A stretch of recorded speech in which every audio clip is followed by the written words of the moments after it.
46 мектеп лицейінің 10-шы сынып оқушысы Жазықбаев Көбейсін. Кеше жаттаған ғой ма? Оралхан Бөгейдің апамның астау әңгімесін өзінде. Білім алып, қызмет, атақ будық. Ауылдан алыстап, апамнан жырақ Астанаға. Ал апам болса, Шыңғысхан деген үлкен ұлының қолына тұрып жатыр. Анда-санда ауылға барғанымда өз үйіме түсіп, апам өзі келіп амандаспаса шіреніп жатып алатыным бар еді. Сөйтіп, ауылға келіп кетіп жүргенімде, әкемдердің аузынан сол апамның тіпті де менің әжем емес екенін, шалы дос марқұм болғаннан кейін ғана біздің үйде тұратынын, әкеме шеше орнына шеше болып кеткен жеңге екенін білдім. Ал дос марқұм мен менің әкемнің әкесі Исақан бірге туысады екен.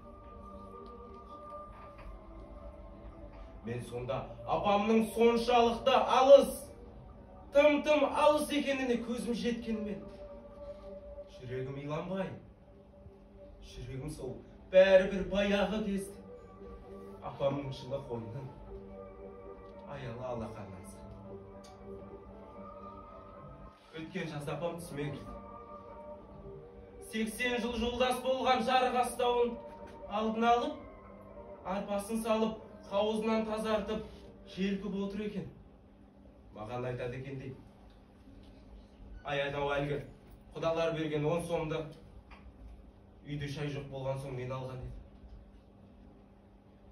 Ертесінде көңілсіз, мазам болмай, ояндым да дереу әйеліме: әйел-ау, демалысқа шығайық, ауылға барайық, апам түсіме кіріп жүр, сен болсаң таза матадан көйлек сатып әкел деді.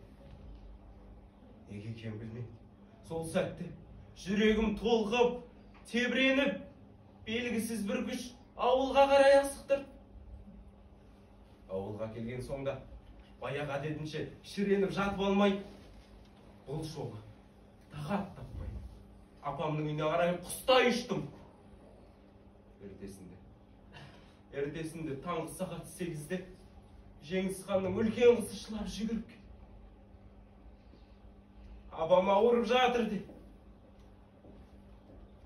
Апам-ау, өлдің, ауырмай, сырқамай, бір тісің шетінемей, Алла белім демей, 89 жасында өзің айтып. Апамды арулап, сырмаққа орап, зузыға салып көтере жөнелгенде, үйдің бұрышында апам-ау, апам деп зар еңіреп немерелері қалды. Ертесінде сол әлгі ескі қораның бұрышында төңкерулі жатқан апамның жарық астауын алматыға қайт. Апам-ау, сенен не қалды мына жарық астауыма? Иә, адам өмірі де сол жарық астау секілді қалысып қалады екен.